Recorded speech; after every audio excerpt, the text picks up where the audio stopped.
Welcome to Marketing Blabs. This podcast is brought to you by Marketing Labs, an expert digital marketing agency based in Nottinghamshire. If you're a business owner or marketing professional looking for straightforward, non-salesy tips and advice to help grow your business online, then this podcast is for you. Strap in because we're about to reveal the things that other agencies would rather you didn't know.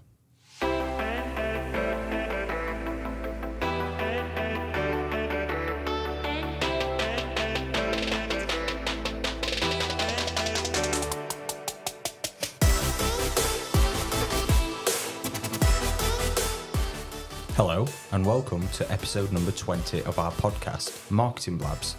I'm your host, Tom Haslam, and today we're diving into the world of B2B marketing, specifically focusing on how businesses that are looking to grow their business online should structure their content. In the B2B industry, creating effective and engaging content is crucial for building relationships and trust, and ultimately helping to drive conversions. We'll discuss best practices, strategies, and tips to help craft compelling content that resonates with your audience. On today's podcast, I have with me our head of content, Melissa Healy. How you doing, Mel? I'm good, Tom. Thank you for asking. You can look at me in the eye. We also have our CEO, Matt Janaway. Hi, Tom. All good? Yeah, really good. You excited about these new cameras? I am, and Emma's first podcast Yeah. appearance. I was going to do a big intro for you, Emma. What, you just spoiled it for me, Matt? I haven't. I've added to the build. Yeah. Pod And virgin. finally, we've got first-time podder, Emma Nunns. Hello. You all right? Yeah, good. What's your job title? Content Marketing Executive. Yeah, I'm glad you said that. I'm not sure. So, we're all here. We're ready to go. We're going to talk about content for the B2B industry. So, I'm going to start off with a question. Who's going to answer it? Why is content so crucial in B2B marketing? People can fall into the trap of thinking that B2B marketing is so different from B2C that they can't use any of the same techniques. And that's just not the case. And actually, when it comes to content, there's a lot of crossover between B2C and B2B. And what works for B2C can also work for B2B. It's not... the two aren't mutually exclusive. You know, you can borrow things from both. And you hear people say a lot, well, you know, my market aren't online, you know, in the B2B world, don't you? That's not where they shop. That's not where they hang out, especially for things like industrial type things where maybe you wouldn't expect somebody to Google. I mean, think of a product that Plus Compo sell, for example. Yeah, like hoses. It's quite a niche market, isn't it? Spiral like hoses. Spiral hosing, yeah. You know, in a small market where people tend to know suppliers. And so companies think that this type of thing doesn't apply to them, but actually it does, just as much as B2C, if not more. Yeah, I'd say so. Well, it's interesting, isn't it, actually, because I would argue 10 years ago, B2B and B2C were probably separated fairly substantially. Now they're so close, it's almost there's not that many differences in reality. And I'd also say that those audiences where people think they don't hang out online, I mean, everyone hangs out online now. Exactly. This is what's merged the gaps between all of these markets, is everybody hangs out online, or almost everybody hangs out online somewhere. So I guess, yeah, that's a really good point, Mel, actually. The differences between them aren't actually as strong as maybe they were. I was going to ask if there was a difference between B2B and B2C, and you've answered that between you. I mean, there are still some subtle differences, but it's not... It shouldn't really dictate how you approach things, I don't think. It's just some subtle differences between who the audiences are and how you write for them. Yeah. I think the main reason that we're on this pod is because a lot of our clients don't understand the importance of content. If they're in a B2B industry, like you say, they don't think that's where their audience hangs out and so on. It all comes down to, for me anyway, for people. And that's central to everything in marketing, isn't it? And actually, there is a person behind every purchase. Yeah. So whether that's either you're buying from another business or you're a consumer buying from a business. So when somebody buys an industrial product or supplies or whatever it is, they're still somebody buying something in the same way that the B2C sector works. So you've got to still think about who that person is and what their demographics are. So they're obviously different demographics to the ones that you would consider for B2C content, obviously. You're probably less interested in the newspapers that they read and their political leanings, and you're more interested in their job title and their pain points and their decision-making criteria and those kinds of things. So you're looking at different metrics, but the same principle applies. You need to know who your buyer is, and you need to focus on them when you're putting the content together and keep them in mind, keep them front and centre. I would also add to that, some really great points there. And those points combined highlight just why it is so crucial for B2B. So the buying journey for a B2B business, that is one difference between B2C and B2B. The buying journey is very carefully considered generally. So it'll go through various stakeholders. You know, there's lots that would go into working or partnering with another business or buying a product from another business. So that makes the content even more crucial, because what you need to achieve is to really help them understand, firstly, what problems they face, but also how the product or the service helps fix that issue or solve a problem. So the process of creating the content might be ever so slightly different, but they're both equally crucial. And are there any techniques that businesses should use for identifying their audience? Like, we always say that you've got to put your content out there for the right purpose and for the right person. So are buyer personas an old-fashioned thing now? Would you still use them? Is it quite a traditional method? Or? I think buyer personas are crucial, specifically for content, because you can't hope to solve an entire industry's problems in one blog post, but what you can do is write for one person.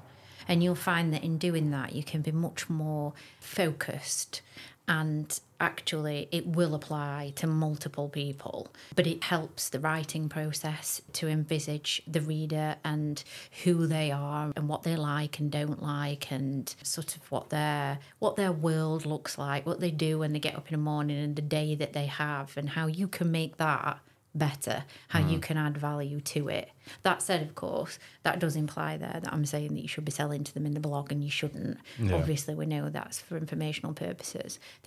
I'm not talking about a commercial page here, but generally speaking, the same thing applies. Don't try and solve an entire industry's problems. Just focus on your reader and what they need or want to know. Yeah. How have you found writing for B2B industry? Because you're quite new to agency style writing, aren't you? And writing in different... Yeah, I am. So I think there is a big difference between what I was doing, which was more to like consumer probably. But yeah, it's definitely different in the respect that you need to change your tone to suit who you're writing to. And sometimes it can be different depending on what kind of products you're trying to push or what the company's core services are. And things, yeah, absolutely. So I specialise a lot in social media, and I've found that there's a very big difference as well in the way that you'd write content for that on socials for B2B. So having taken into account all of that then, are there any specific types or effective types of content that are more aligned for B2B marketing? Well, you've got lots of angles, I suppose, haven't you? You've got blog-related content. Yeah. Lots of B2B businesses do incredibly well from creating like content hubs, right? Where they'll really create awareness of who they are as a brand by pulling their customers really close. And a great way of doing that is by producing content that they find really valuable. You know, if you work with businesses in a specific niche, so let's just say you're a car dealer, or you produce parts for cars, but you've got hundreds of car dealers around the country that are your clients.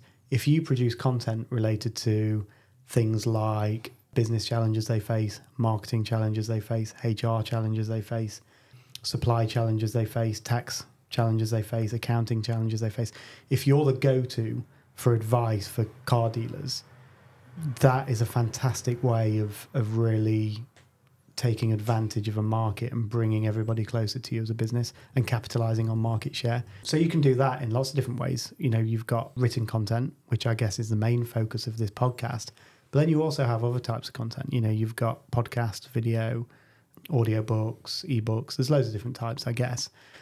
So I think specifically here, it's probably best to focus on website content, isn't it, really? So we're probably talking blog posts, which is more informational, top of the funnel, building awareness, educational. Yeah, absolutely. Then you've also got commercial pages, which are much more sales driven, sales copy. It's about solving very particular problems or showing how a product or a service can solve those problems. But then you've got social. So Emma mentioned a minute ago about the social side. Again, that forms a big part of the different types of B2B content. And there's many more as well. So it's about picking which channels you need to align to your audiences and what problems you face as a business, and then tying all that in with making sure you're solving their problems. And that pulling all of that together is the key ingredients, if you like, of a content marketing plan. I guess that's the perfect example in how we're doing B2B content is this podcast. We're trying to educate clients and marketing managers. Yep, we've got a new book. Topics. Yep. New book, podcast, all of these different things. This is content we're producing for that exact reason, isn't it? Yeah. A really good example, I think, of a couple of big brands that do it really well are Shopify and Vistaprint, because what they do is very cleverly diverge from their main area. So obviously either as an online platform for selling or printing services, to expand on that and offer their customers small business advice and tips, which is actually really powerful because they know that their customers are dealing with these sorts of issues and problems in the growing stages of business. And I think that as a resource then that their clients can lean on, like you say, Matt, creates community, it brings them further to the brand and creates some loyalty, some sense of loyalty. Absolutely. It's really, really well done, actually. I'd argue there's no better way of creating brand advocates. Yeah. You can have a customer. Moving a customer into a brand advocate is a very difficult thing. It's all about relationships, but I would argue the fastest way of bringing that closer to you, bringing these people closer to you as a business to become advocates is by providing them with value constantly. Yeah. Where they're going to be needing help, support, advice, if you've got an answer for them, if you have content that's ready-made to answer those questions, they're going to really appreciate that. It goes a long way. Yeah. So you're aiming to either answer a question, solve a problem, or help them understand a topic better. I'm guessing there's a couple of different... And there's another really key point wrapped up in that as well, which comes back to something I said at the start, and that's low search volume. So if you do work in a B2B industry where there isn't a lot of search volume for the market that you're in, it makes sense to look for related areas that you can talk about.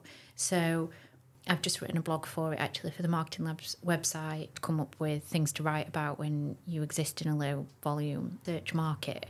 Look for related subjects and topics where you can add value. And that's equally worthwhile to your customers as it is to Google, because if you're building topical authority in those areas and Google starts to see that, they're likely to improve the ranking positions of your website for related commercial terms, because you've shown that you've got an expertise in this area. Then building up a body of work will really help that. For example, and this is a B2C example, but I always come back to one of our best clients. They sold beds, but we spoke about sleep, well-being, interior design and decor, bedding, mattresses, pillows. There was a limitless list of things related to beds that we could use to build authority in that area and related areas. I think that's what a lot of businesses miss out on, isn't it? Those topics that are linked, related topics. They think, right, I'm in... I was going to say engineering then, but engineering's quite broad. But let's say you're a water engineer, you just want to talk about water, but I'm sure there's lots of different subtopics within that. Yeah, and I think that can be a stumbling block for people. We've had a lot of clients come to us and said, I don't know what to write about because I exist in an area where not many people are asking me questions about the work that I do. I mean, a prime example of that we've had for a couple of clients is line marking and white lining and things like that. I mean, there aren't a lot of people asking questions about that area of work, but there'll be people asking questions about things related to it. So we saw a lot of success with the blog on the rules for disabled parking bays. And there's a lot of search volume on that. And that's quite obviously semantically related to the product and service of road marking and white lining. So that's an obvious leap. Yeah, and also semantic relationships between these topics almost always go hand in hand with audience relations to the topics. So the audience also would value conversations and ideas and advice and information and education about those same topics. So you've got Mel's highlighted their disabled bays, and you could continue going with things like that. So you've got electric, you've got parent and child, all of these different types of things that relate to it both semantically, but also the audience also would relate to that. So it's about, this is why understanding your audience is so important, because if you understand that, you can then take a step back, and even though there might not be a huge amount to write about with actual line marking, there is things to write about that would resonate with the same audience. Yeah. Yeah, I mean, you've got two objectives, haven't you, in a way, and many more, but primarily two objectives. One is obviously to increase traffic to your site, because that's a good indicator that your content is valued. And that's where things with high search volume come into play. But the other is moving a buyer along the journey toward a purchase. And that doesn't necessarily need to come with high search volume. That can be very much user-centric, and it's about answering problems that may not up to this point have even been searched for before. And that's very much user first. So you need to, when you're creating a content strategy for B2B, you need to consider both sides of that coin. That brings me around nicely to my next question then. Are there any key sort of steps or processes that you need to sort of consider when creating a content strategy for your business? Would you do 3 months in advance, 6 months in advance? Is there any set way, or how would you go about doing that? It depends on the business, doesn't it? I mean, what are their goals? What are their focuses? What are their budgets? I think the very first question you probably have to ask yourself is, who is the audience? Where do they hang out? What are their problems? What kind of things can be helpful, and what kind of things you can help with? You then have to decide on channels. So is it going to be blog content? Is it going to be informational guides, ebooks? Is it going to be social media? All of the above, combination of. So yeah, there's a lot really that goes into that kind of plan. Mel creates these quite frequently. And I think by and large, Mel, you tend to default back to the 3 month at the moment, don't you? It's usually 3 to 6, but I like to leave a bit of room for flexibility, because I am still, even though evergreen content is typically the kind of thing that you cover in B2B marketing, I like to leave a little bit of manoeuvre for topical stuff, because sometimes those things can do really well. So, for example, a good B2B example would be one of our clients, DD. DD sell dental supplies to dentists, and we wrote for them a really interesting piece on changes to fluoride in water and the changes in government regulations on it. And something like that, a change in legislation that comes up that would be useful for your market to know about, it's good to leave a bit of flexibility in your plan to accommodate things like that. So you can shuffle, what you've got planned around. Do you know the other thing that's great for as well? And this comes back to the purpose of the content. So the purpose might be to drive traffic. Yeah. The purpose might be sales copy to convert. The purpose might be to push people through the funnel. The purpose might be awareness.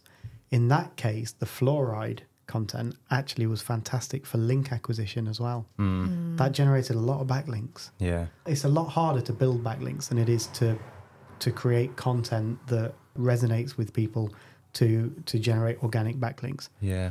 So it's just another benefit, really, of having a great content plan. If you can have topics that really resonate with the rest of the industry, chances are that'll really help with backlinks. And digital PR is another great example of where you can build brand awareness and links back to your site if you're willing to be flexible. Proactive as well. Absolutely, because there are a lot of requests for information from journalists out there that you can use. in B2B to gain exposure. And you have to put yourself out there, because clearly you're expressing an opinion on something, and so, you know, it's not for everybody, but it's incredibly powerful if you're willing to do it. So coming back to what you said, Mel, about evergreen content, for someone listening who might not quite understand what evergreen is, does anyone want to try and explain what evergreen content is?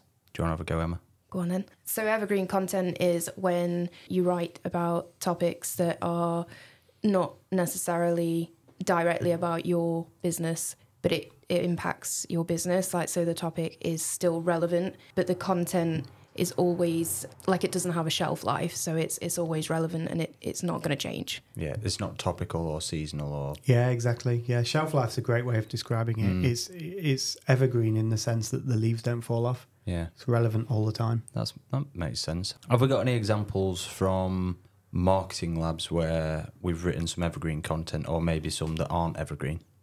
Yeah, we wrote a piece on the best Christmas adverts in 2021, and that's an example of a piece of content that's not evergreen, just because it's got quite a short shelf life. People are probably not going to be interested in that come 2023, 22. And then a good example of evergreen content is your product descriptions, because they're very unlikely to change. The product's still going to be the same unless a different product comes out that's new, and then you write a new product description. Yeah, that makes sense. Interesting. Nice. We had a template for that, didn't we? We do have a template for that. Yeah. Still on the website. Yeah. Little plug. Google Marketing Labs product description template, you'll find it.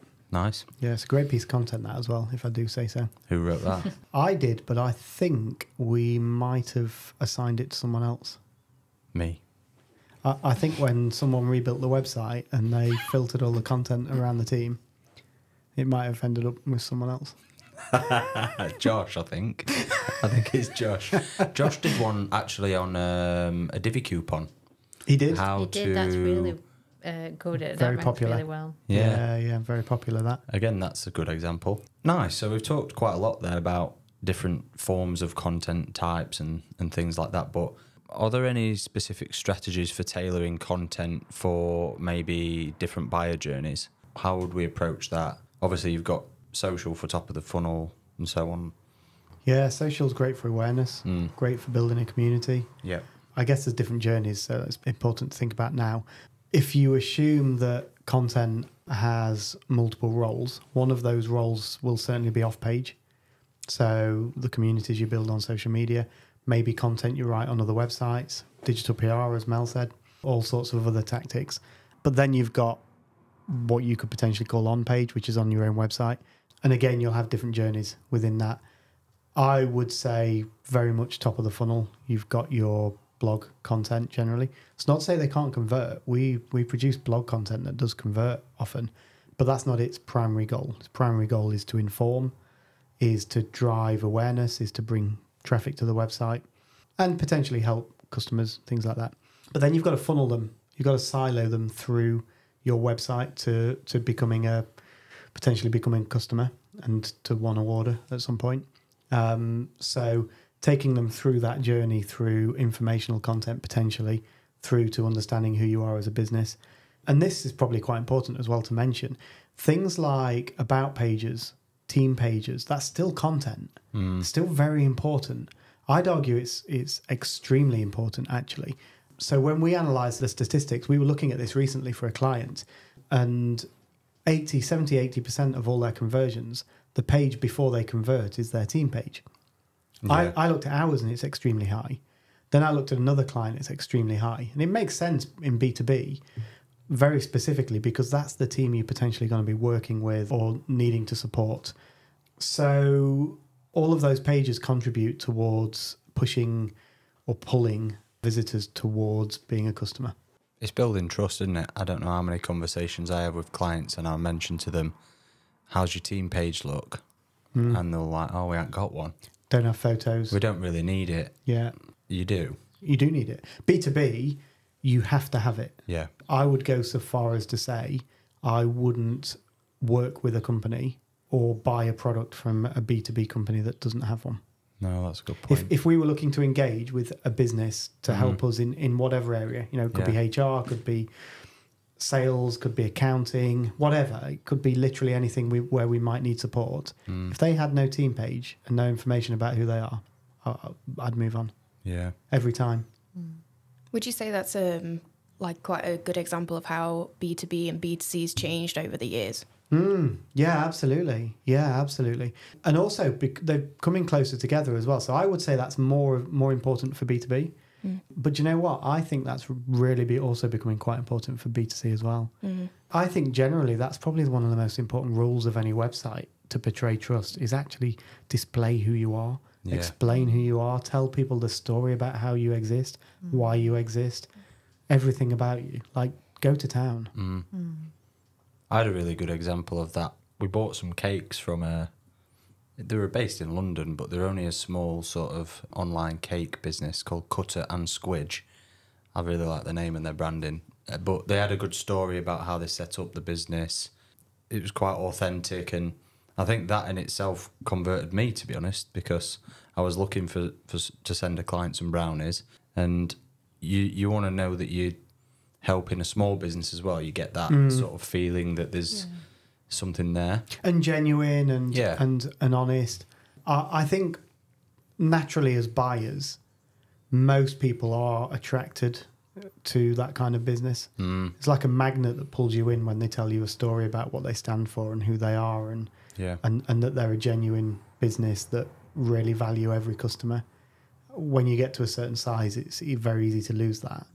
So again, that's just it's another piece of content that should form part of that user journey, all the way through to then the sales page, which again needs a slightly different approach. Yeah, I guess it's repurposing as well. If you've written a blog to help educate, then you can always repurpose that into a smaller format for socials and so on to help educate in I don't know, the top tip or top takeaway. You'd be silly not to, wouldn't you? Yeah. Because it takes a lot of effort producing content. You know, it's time consuming, all the research, the planning, understanding your audience, the challenges they face.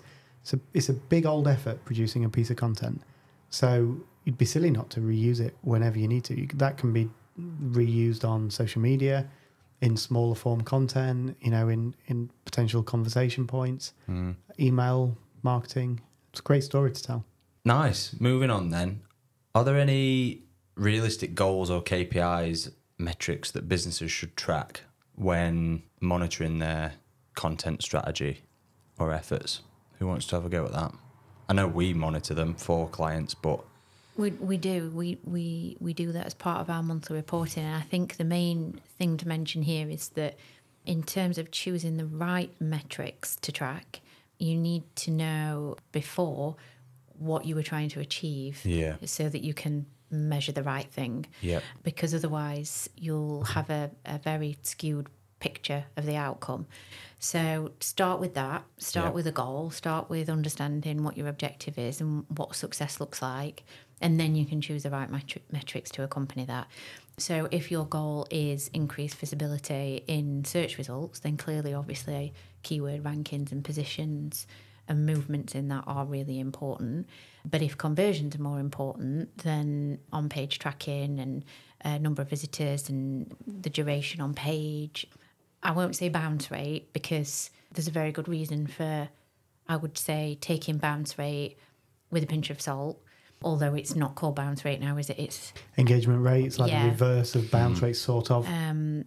But as Matt said previously in other podcasts, and it's a really important point, that if you've answered somebody's question and you've done it well, don't be shocked when they leave the page fulfilled, because you've done your job. And if they don't visit another page, that's a bounce, technically. I mean, this is why engagement rate's probably better, isn't it, in reality? Yeah. I would say, for me personally, in content, the biggest indicator of a successful piece of content is time on page. For me, that's really, really important, because if somebody's looked at your content for a few seconds, it's not done its job. For some reason, it's not done its job. But if they've stayed on that page for a number of minutes, they've obviously taken the time. Scroll depth as well is another one. You know, how far down the page have they got? I think that's really important as well. If they're engaged in what they're reading, they'll spend longer on the page and they'll make their way further down it. And to me, in terms of quality of content, that's the most important metric. Absolutely. Just to add to that as well. So one of the things I've been looking at. So on my blogs, on my personal website, I have a sidebar where you can click the headers and it takes you through each section. So I've been monitoring whether they're being clicked, which is quite useful. In some ways, I think about that and I think, but is it because they're not interested in all of the content? But then I think about it that everybody needs something slightly different from that piece of content. And they've also found it in different ways. They've probably searched for different keywords in Google to find it. So only certain sections are relevant to them. So actually that shows you that they're engaged on the page. Are you talking about the table of content? Table of content. Yeah, it's like a links that take you to specific sections of the content. Yeah. So that's also, if that's the goal, then that's also quite useful. Again, Mel's spot on there. It depends on the goal. If the goal is, if you're creating product descriptions, for example, you probably want to be monitoring conversion rates and those kind of things. That'll be very different to informational content and anywhere in between. Keywords are always a good one because it doesn't matter what the type of content is, you probably want it to perform in search. So that's always a good thing to monitor, how well it's performing for keywords. Nice. I'm going to ask you then, Emma, what about content specifically for socials? So content for socials, you've got your visual, you've got your content, like your actual written content. And I guess it comes back to what we were saying earlier about how B2B and B2C have they're not so separate anymore, because obviously on socials you need to look at what the trends are, and especially in like ads are more and more looking like posts these days. And one thing that I've noticed is that your social content for businesses is getting a bit more personal as well. Like your business front is talking like a person rather than your bog standard. These are the services that we can offer. And I think it's quite interesting, because you think that business posts would be just really like quite formal with no fun or anything. And I think that's where, like I said earlier, it's quite different. You can still be fun and creative with the content that you put on social. So it's not like you have to completely separate yourself from that just because you're wanting to hit them business audiences. But yeah, I mean, I think for me personally, like I really enjoy trying to hit the target audiences with adding the business's personality in with the posts and in with the graphic design, getting the branding right as well. And that actually is a great point, because there's something I want to add to this. Can I add how not to do it? Yeah. Like this is super useful, I think, for businesses. Go for it. We did a short on this recently and we called it the impact test. So people want to buy from people. A smiley face, a personality adds a huge amount of authority and trust. A huge amount. Now, every time you think of a piece of content as a business, if you think what the impact test of that is, so impact test meaning, are people going to care? Is it going to resonate with them? Does it solve a problem? Is it just shouting about ourselves? If it actually solves a problem and you're not shouting about yourself, it's a good piece of content. If you're just talking about yourself, no one cares about that. No one is going to care about you just saying, yeah, this is Matt and I do SEO. No one gives a shit.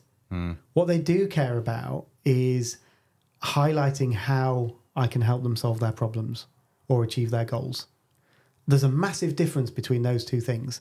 You see, it's all too common, especially on social media, when you just see businesses, they'll upload a post and publish their brochure. Yeah. And then they'll do it again. And then there'll be an image of, them cleaning a window.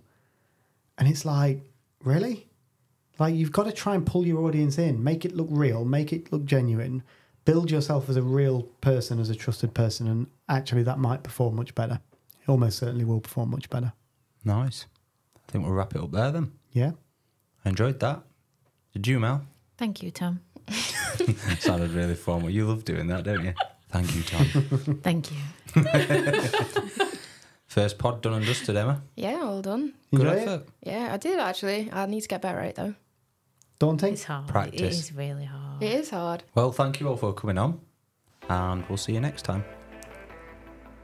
And that's today's episode done and dusted, guys. Today we explored why content is crucial in B2B marketing. the differences between B2B and B2C, and there's actually not that much difference anymore. How businesses can effectively identify and understand their audience.